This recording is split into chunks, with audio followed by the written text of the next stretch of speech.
Welcome to the NBA DFS build. I am Kevin Roberts. I'm here for Wednesday, April 3rd's slate at DraftKings to break down each game to help you find out which top plays are worth paying for, which mid-range guys could stand out, and which values should be in your lineup. I'm not really here to give you necessarily concrete picks, but more kind of map out your build process and just tell you which guys should probably be in your player pool.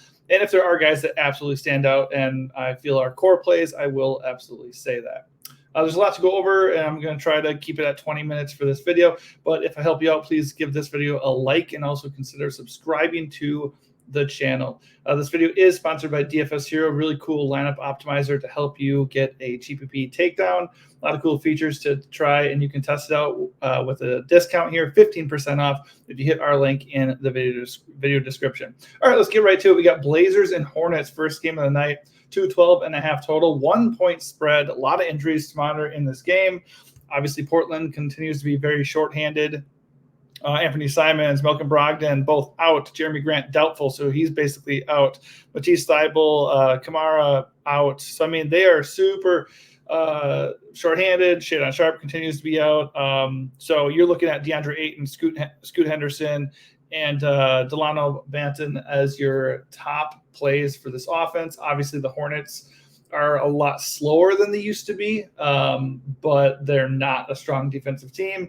Literally, if we look at defensive efficiency, the Hornets are 29th, second to last in the entire league. And obviously on the other side, Portland's not much better. They rank 23rd defensively. So this is a really good game in general. The total is low because these teams aren't super fast and their offenses aren't very good because they don't have their best players available all the time.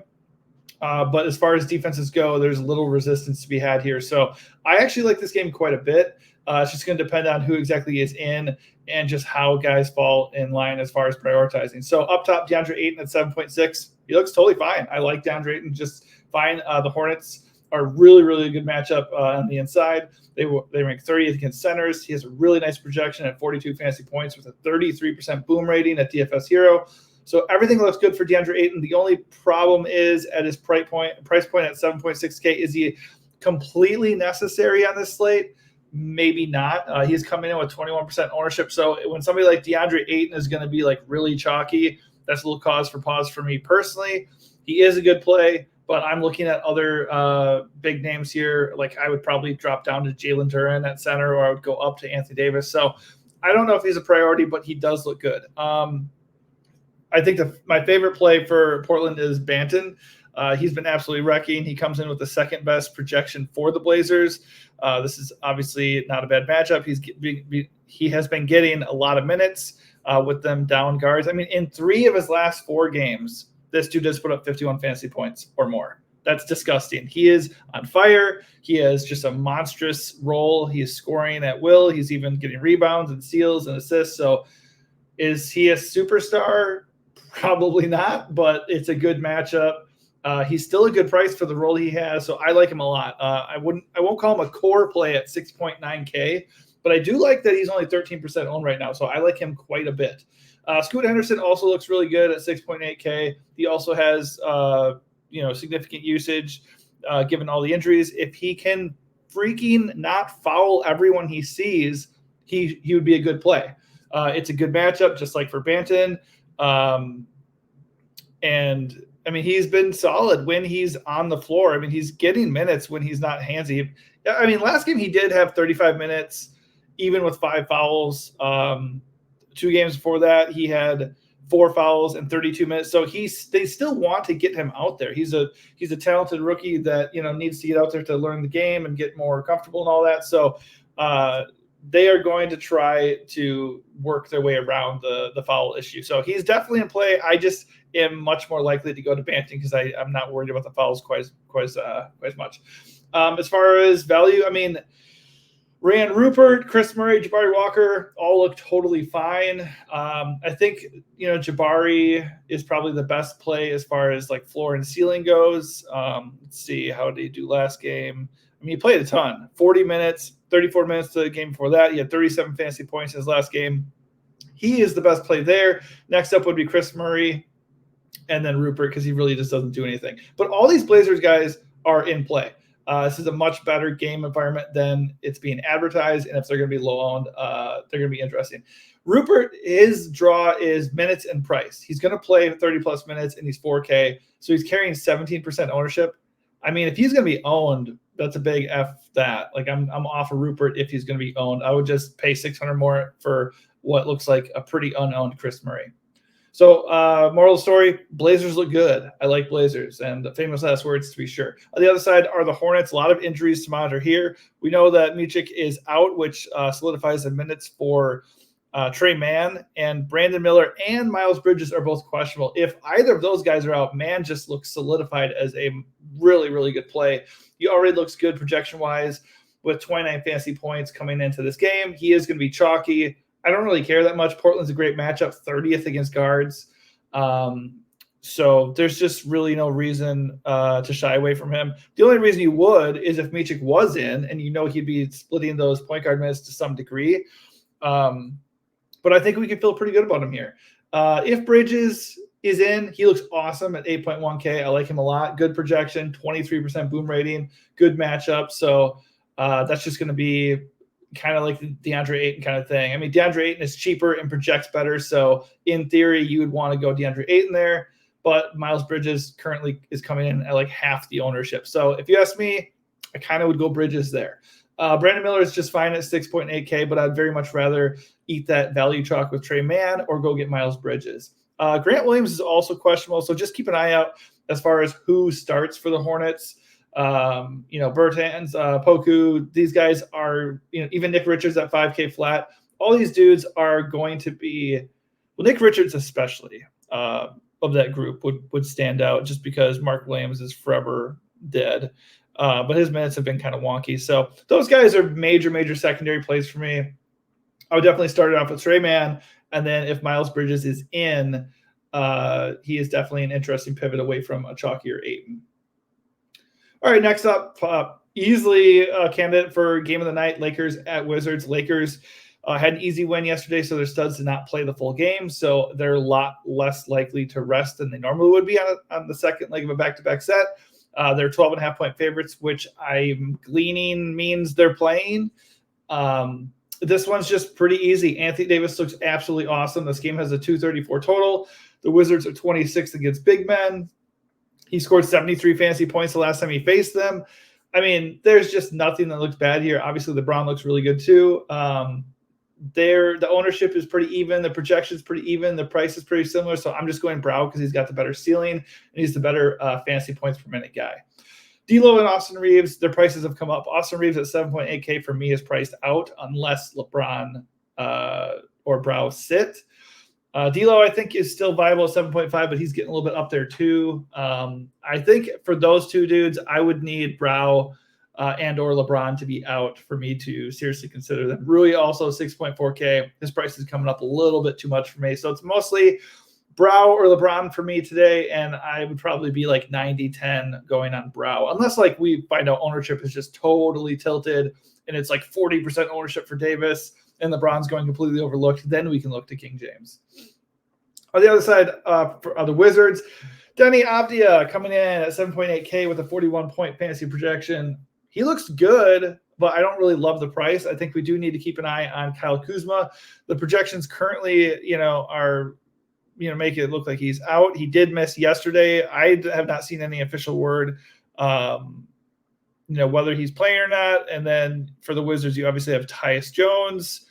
He missed yesterday. He's questionable. So just keep in mind when I do these videos earlier in the day, it is an overview. I try to hit, every angle as the best I can.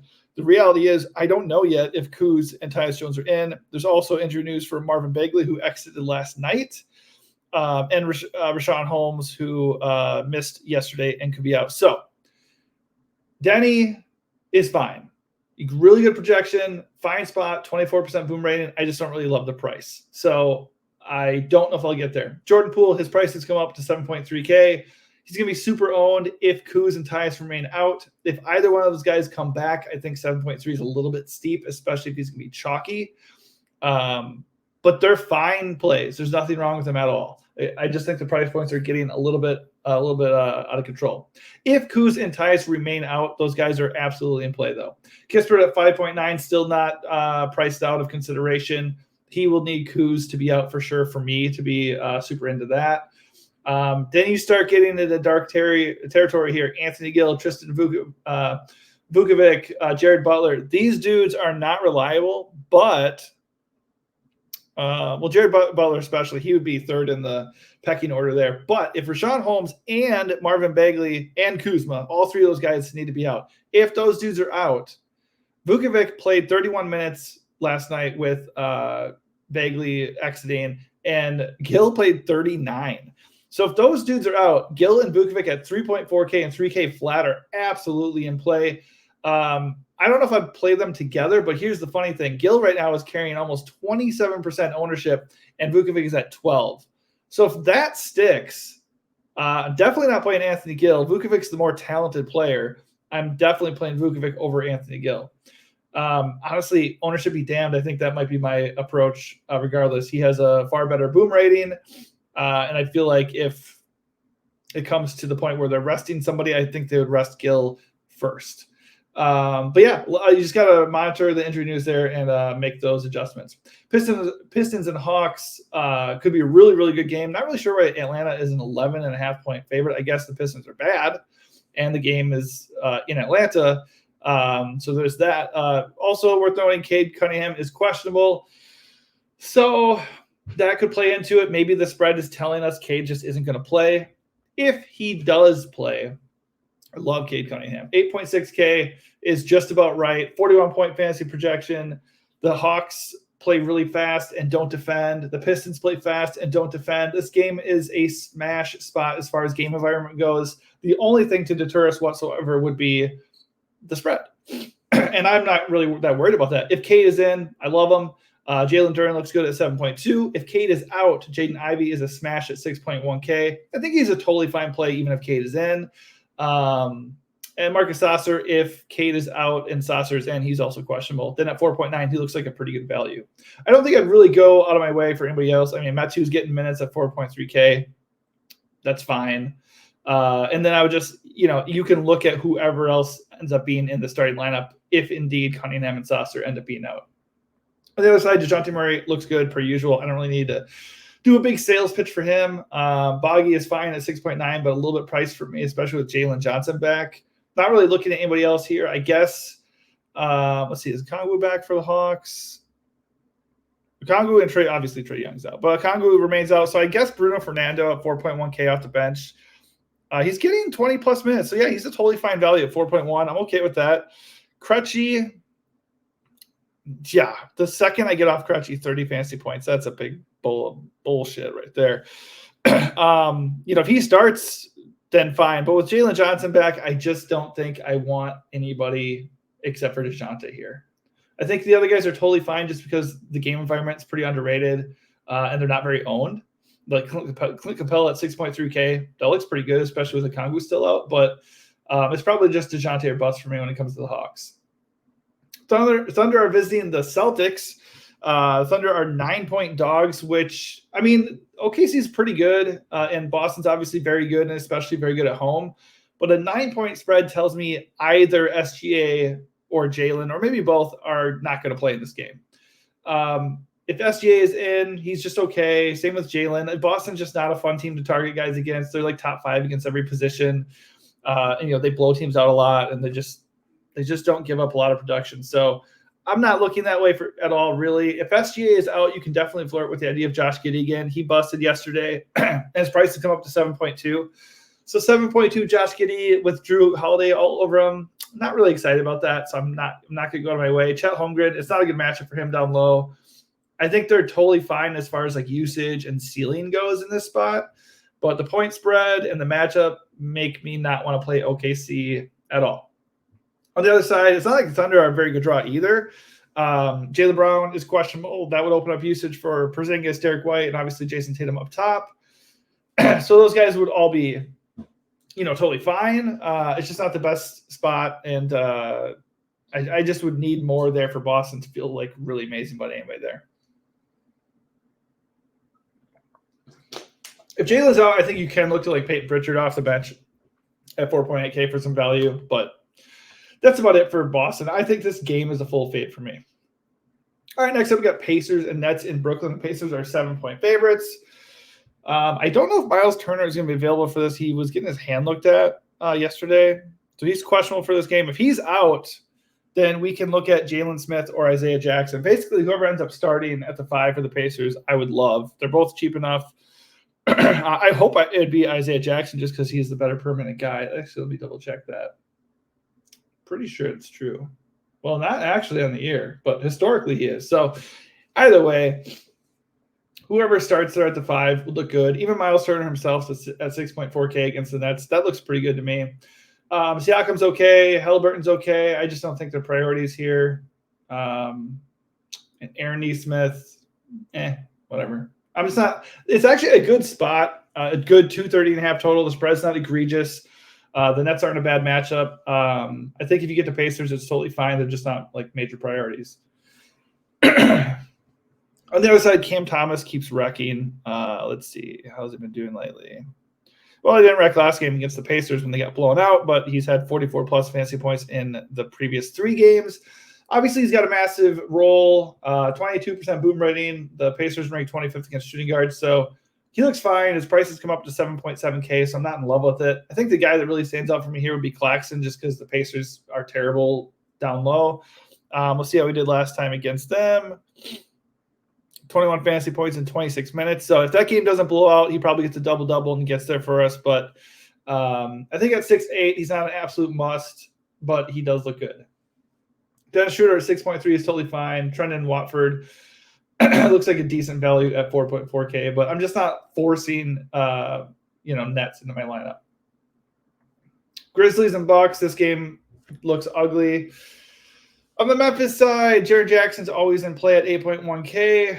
I don't know if anybody else really calls to me here. I mean, Desmond Bane is out. Vince Williams is out. So, I mean, you can look at the wing guys like Luke Kennard, Jake LaRavia, I guess, but they're just kind of spreading minutes out. I don't really like it. John Conchar is doubtful, so maybe that opens up a little bit more minutes for Kennard or Jordan Goodwin or Scottie Pippen Jr., but they're all getting like 20 to 25 minutes. It's just not enough for me. I think it's mostly Jaren Jackson Jr. or bust for me, but he gets in foul trouble, and this game has blowout risk with a 13-point spread, so I'm probably just going to fade the Grizzlies. On the other side, obviously, you have Giannis coming in with 26% ownership. He does have the best projection of the entire slate and a 40% boom rating. But the reality is this game should blow out. I mean, the Bucks lost to the Wizards last night, so that's never a guarantee. But the Memphis Grizzlies are slow and actually, can defend well sometimes. So it's just not really the best matchup in the world. I think Giannis is totally fine. I want to get you off of Giannis, but if I'm looking at a stud, it's Brow over Giannis for me because you save money and you still have a really good projection, and then you have an even better matchup. I mean, worth noting, obviously, that Dame, I believe Dame he missed yesterday for personal reasons, so he's questionable again. If he plays, that gets me off of Giannis even more. But if he's out, obviously, if you want to play Giannis, go for it. If Dame is out, Chris Middleton looks good at 7.4K. Even on a back-to-back here, he's been crushing lately. So he's fine. His price has come up, so I'm not as into him as I normally would be. I think he was like 6'7" last slate. Let's see. 7'1", 6'6" last few slates. So I think 7.4 is a little bit steep for me here, but he's in play. Bobby's fine at 6.5 off the bench. Brook Lopez, 5.7. Leak, 5.3. Those guys are okay. Pat Bev left last night with an injury at 4.9K, so I would look and see who starts for the Bucks. If we get a cheap guy like Pat Connaughton or AJ Green or something, we can definitely entertain that just because they'd be getting minutes. I mean, Bev was getting major minutes with Dame out, so definitely in play.